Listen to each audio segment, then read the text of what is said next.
Paix et bien, chers frères et sœurs dans le Christ, bonjour. Aujourd'hui, jeudi de la 12e semaine du temps ordinaire, année A. Nous bénissons le Seigneur pour ce jour qui nous accorde et sa parole qui nous donne à méditer.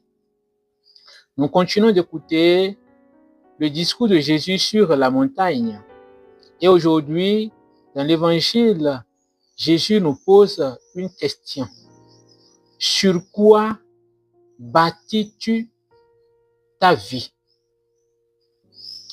Il dit, ce n'est pas ceux qui me disent Seigneur, Seigneur, qui entreront dans le royaume des cieux, mais ceux qui font la volonté de son Père, ceux qui écoutent sa parole et qui la mettent en pratique.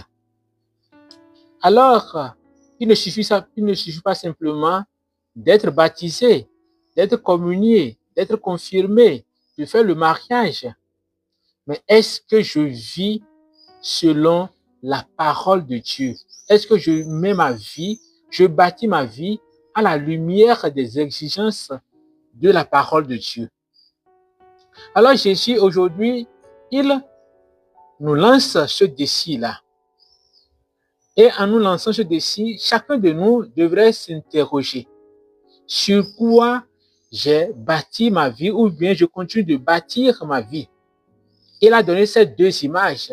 Celui qui bâtit sur le roc, c'est-à-dire sur la parole de Dieu, malgré les aléas de la vie, les difficultés, cette personne a un fondement solide, une fondation solide, et cette personne peut résister,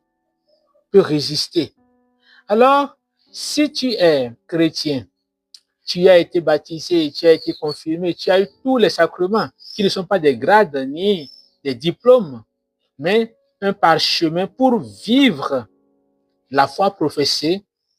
Le Seigneur nous lance cet appel-là.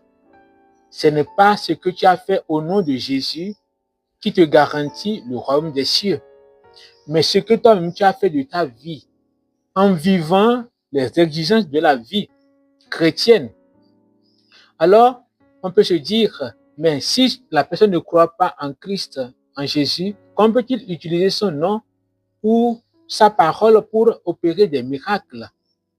Jésus peut passer par n'importe qui pour faire des miracles. Et ce qu'il nous demande aujourd'hui, ce n'est pas les miracles qui comptent, mais c'est le témoignage de vie. Et ce témoignage de vie puise sa source dans la parole de Dieu. Demandons cette grâce au Seigneur et vivons notre vie en toute tranquillité. Bonne journée à tous et à chacun.